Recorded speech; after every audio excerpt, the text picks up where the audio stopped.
कथांच्या अद्भुत दुनियेत आपलं स्वागत आहे. मी अमित कुमार शेलार घेऊन आलो आहे कथा, कादंबरी आणि अभिवाचनाचा अनोखा संगम. रसिक मित्र हो, नमस्कार. मी अमित कुमार शेलार. अमित कुमार शेलार यूट्यूब चॅनलवरून आपल्या सर्वांचं मनपूर्वक सहर्ष स्वागत करतो. आपण ऐकत आहात माननीय श्री जगन्नाथ शिंदे यांच्या घुंगरू या कादंबरीचा भाग 12वा. पहिल्या खेळानंतर 7 दिवस मुद्दामच खेळ लावले नव्हते. हेतू होता की पहिल्या खेळातल्या चुका, त्रुटी, उणिवा दुरुस्ती करायच्या. म्हणून पुन्हा तालमी सुरू झाल्या. तोपर्यंत काही जाहिरातीवर बाहेर पडली. जीप महाराष्ट्रभर उधळली. मोठ्या मोठ्या शहरात पोस्टर लावली. वर्तमानपत्रानं आपलं काम केलं. महाराष्ट्रभर एकच वादळ उठलं. बकुळा श्याम शिरोडकर तमाशा मंडळ. दौरा ठरला. सातारा, सांगली, कोल्हापूर, रत्नागिरी, तिथनं कोकण किनारपट्टी मार्गे मुंबई, पुणे, मराठवाडा, विदर्भ, अख्खा उभा महाराष्ट्र. दौऱ्यावर निघण्यापूर्वी जयसिंगराव माळावर गेलं. बकुळा, आबा तुम्ही? जयसिंगराव अचानक आलेलं बघून बकुळाला आश्चर्य वाटलं. होय, आलो. गाड्या उद्या निघणार. होय, 3 महिन्याचा दौरा आहे. 3 महिन्यांनी भागात येऊ. तवर ह्या भागातल्या जत्रा सुरू होतेली. पुशेगाव, पाल. मग ह्या भागात महिना काढून, पुढच्या तारखा काढून पुणे मुंबईत बोर्डावर तमाशा लावूया. बकुळा, अगं वर्षाचा हिशोब मांडलास. नाही, बाहेर पडायचं म्हणजे समधी गणित जमून पडावं लागतं.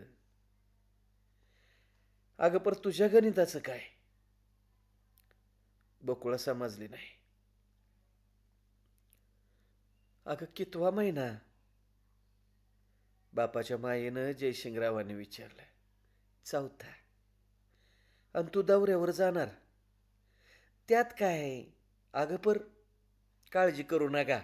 श्याम हाय, पुरी हाय ती. गणपतरावांचा पहिल्यापासून माझ्यावर जीव आहे. माझी काळजी नग. हो हो. अगं पर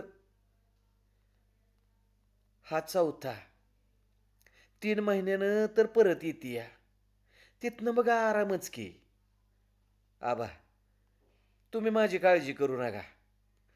सौताला सांभाळा, खाण्यापिण्याला जपा. जयसिंगरावांनी त्यावेळी स्वतःला आवर घातला. गाड्या हल्ल्या त्यावेळेला त्यांना अश्रूचा बांध नाही घालता आला. बकुळ दौऱ्यावर गेली आणि जयसिंगरावांना दिवस खायला उठलं. एकाकी वाटायला लागलं. दौऱ्यातल्या बातम्या ऐकून मन भरून यायचं, अभिमान वाटायचा. पण बकुळाच्या विरहानं पोटात खड्डा पडायचा. हे असं का झालं? त्यांनाच काय कळत नव्हतं. तमाशात नाचणारी कुठली कोण पोरगी, तिचा एवढा काळ लळा लागला हेच त्यांना समजत नव्हतं. कोल्हापूरच्या गाडी तळावर बकुळा, श्याम शिरोडकर तमाशा मंडळाचा मुक्काम होता. बकुळा आपल्या वैभवाकडे डोळं भरून बघत होती. गडी माणसं आपापल्या कामात गर्क होती. बकुळा आपल्या रावटीच्या बाहेर उभी होती. श्याम जातीनं स्टेजच्या जवळ उभा गणपत गेटवर तिकीट विक्रीचा पिंजरा उभा करत होता. जो तो आपलं काम मन लावून करत होता. तेवढ्यात नाना परब आला. का व ढोलकीवालं? नाना परबानं गळ्यातल्या स्कार्फशी चाळा केला. बोलण्यासाठी शब्दांची जुळवाजुळव केली आणि खाली बघत म्हणला, बकुळाताई, असं चालणार असेल तर मला तुमचा फड न ग. असं म्हणजे र कसं? आता तुम्ही बघताय नव. नाना परबानं वाकडं उत्तर दिलं. माझ्या लक्षात नाही आलं. पब्लिक रोज माझा गारा करतय, किती दिस सण करायचं? अरे पण नाना, पब्लिकला मी सांगते का टाळ्या वाजवाय? बकुळानं त्याला प्रश्न विचारला. तसं नव्ह, मी म्हणतो आम्ही दोघांनी एकाच वेळी स्टेजावर समोरासमोर उभं राहिलं पाहिजे का? नेमकं तुझं काय म्हणणं आहे रे? बकुळानं मग प्रश्न केला. श्यामरावांनी ढोलकी वाजवू नाही. ढोलकी मी वाजवीन, त्याने ड्रम वाजवावा, नाहीतर ना ना. बकुळाचा आवाज तिकड झाला. ना ना, फडाचा मालक कोण व? कुणी कोणचं वाद्य वाजवायचं हे तू ठरवणार कोण? म्हणच मी म्हणतो, हा मी फड सोडतो. ना ना, ना ना, स्टेजवरच अपमान गिळत फडात नाही राहायचं म्हण. रोज स्टेजवर अपमान गिळत फडात नाही राहायचं मला. नाना परब गुरगरला. हे बघ, अरे तुझ्या ढोलकीव तुझा हात नीट बसव, प्रॅक्टिस कर.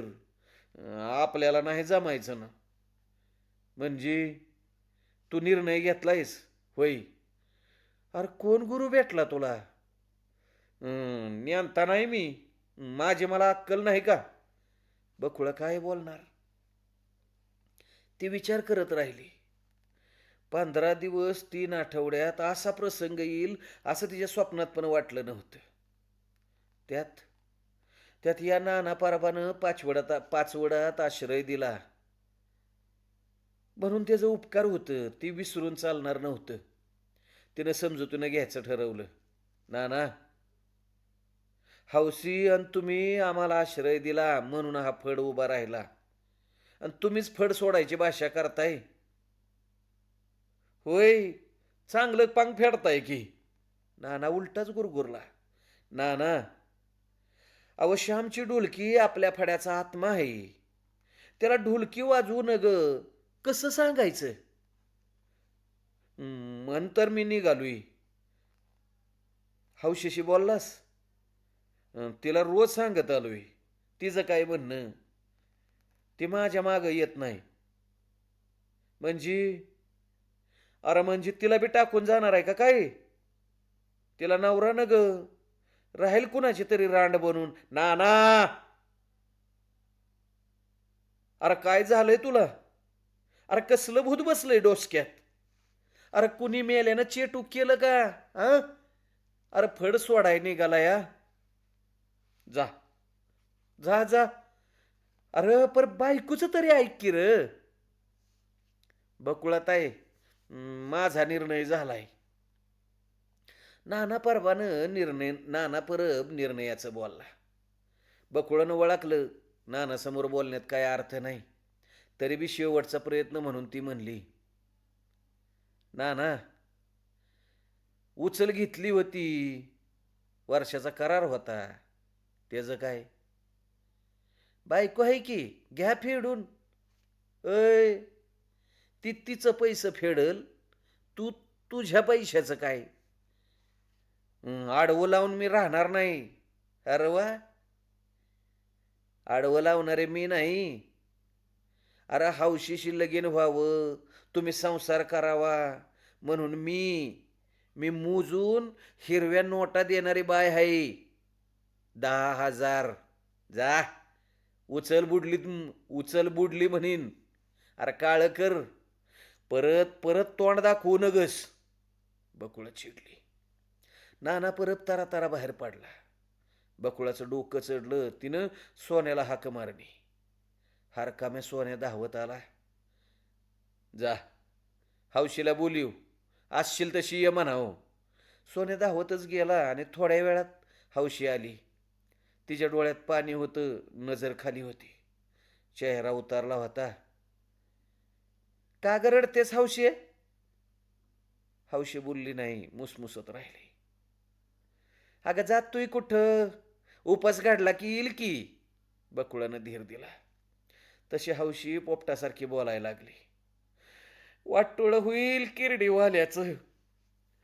मेल्यानं माझ्या नवऱ्याला फसावलं, गोड बोलून काटा काढला. हे ऐकून बकुळा विचारात पडले. हौसे, कुणी फसवलं ग तुझ्या नवऱ्याला? अगं सांग की, कोण आहे त्यो? त्यो? अगं त्यो मेला पंढरीनाथ. पालीच्या मुक्कामात बाजारपेठेत ह्यांना भेटला. दोघांची काय खलबत झाली कळलं नाही. पर त्या दिवसापासनं फड सोडायचं भूत डोक्यात बसलं. माझ्या मागं बी लागलं होतं. मी नाही म्हणलं. अण्णाला लावलं, लगीन करायला लावलं. तिथं घाण नाही करणार म्हणले.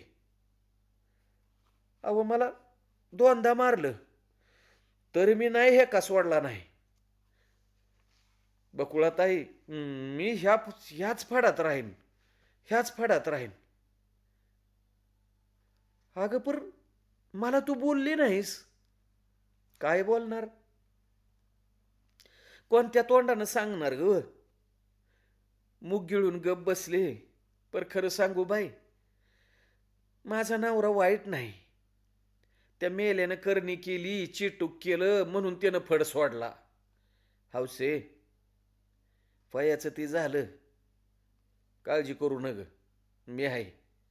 अगं पाठीत लाद बसली आणि पोटाला चिकाटलं की झक मारत येईल.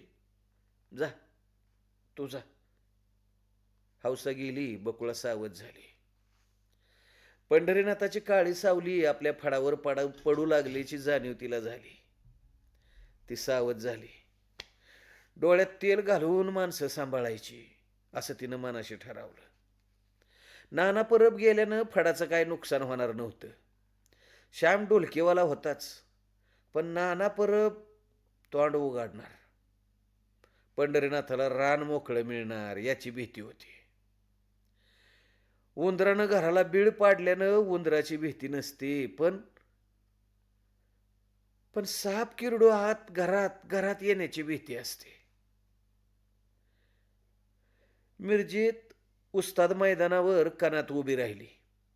संध्याकाळची वेळ होती. चुलीवर मटाण रटत होतं. स्वयंपाकी कामात दंग होतं. बकुळा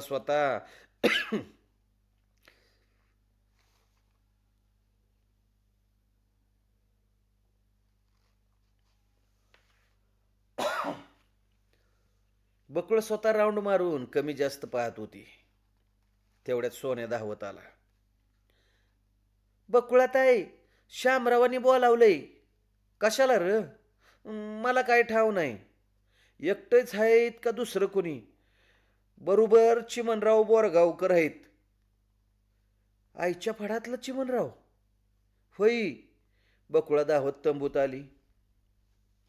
चिमणराव बिडी फुकत बसलं होतं. शेजारी श्याम होता. चिमणरावांनी बिडी जमिनीला दाबून इजावली. राहिलेलं थोटूक कानाच्या पाळीवर ठेवलं. हात जोडलं, राम राम केला. बोला चिमणराव बोरगावकर, कसं येणं झालं? चिमणरावाने हसण्याचा प्रयत्न केला, पण विनोद सम्राट चिमणराव बोरगावकरांचा चेहरा रडल्यासारखा झाला. चिमणराव संकटात आहेत हे बकुळानं ओळखलं. चिमणराव, मोकळ्या मनानं बोला. आमच्या मनात तुमच्याविषयी काय आडी नाही. अहो, तुमच्यासारखी गुणी माणसाविषयी तर अजिबातच नाही. बकुळाने श्वास पेरला. मग चिमणराव बोलला. झाली चूक पोटात घाला. पण तुम्ही काय चूक केली ही तरी समजू दे की. नाही कशी? बरीच माणसं शेवंताबाईचा फड सोडून आली. आम्ही काशीत घातली, तिथंच चिकटून राहिलो. शेवंताबाईला सोडलं नाही, गोडचूक केली. चिमणराव, ह्याला चूक नाही म्हणत. तुमचं मन मोठं आहे. तुम्ही काय बी म्हणा. आज का आलाय तेवढं मोकळ्या मनानं गाडा सांगा. अहो, वर्षाचा पगार थकला, मागाय गेलो तर कानफटात बसली. अहो, घरी कोणत्या तोंडानं जाणार म्हणून तुमच्याकडे आलो. मी नाही समजली. मी शेवंताबाईचा फड सोडला. अहो काम पाहिजे म्हणा की. आता या वयात कुठं जाणार? अहो दिलं, काम दिलं, वर्षाचा ॲडव्हान्स पण दिला. चिमणरावांच्या कानावर विश्वास बसत नव्हता. त्याने बकुळाच्या पायावरच डोकं ठेवलं. अहो ही काय चिमणराव, आम्ही काय फुकट नाही पैसे देत, मेहनतीनंच देतोया. ते खरं पर त्यांना बोलता येणं शक्य नव्हतं. हुंदका बाहेर पडला. चिमणराव बोरगावकर, अहो तुम्ही महाराष्ट्रात विनोद सम्राट म्हणून मशहूर आहे.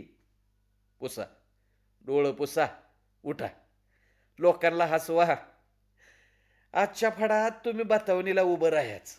हो, बतावणीला उभं राहायच. बकुळा बाहेर पडली आणि चिमण बोरगावकर कितीतरी वेळ तसाच बसून होता. मग तो उठला, बिडीचं थोटूक काढलं, पेटावलं आणि धूर धूर सोडला.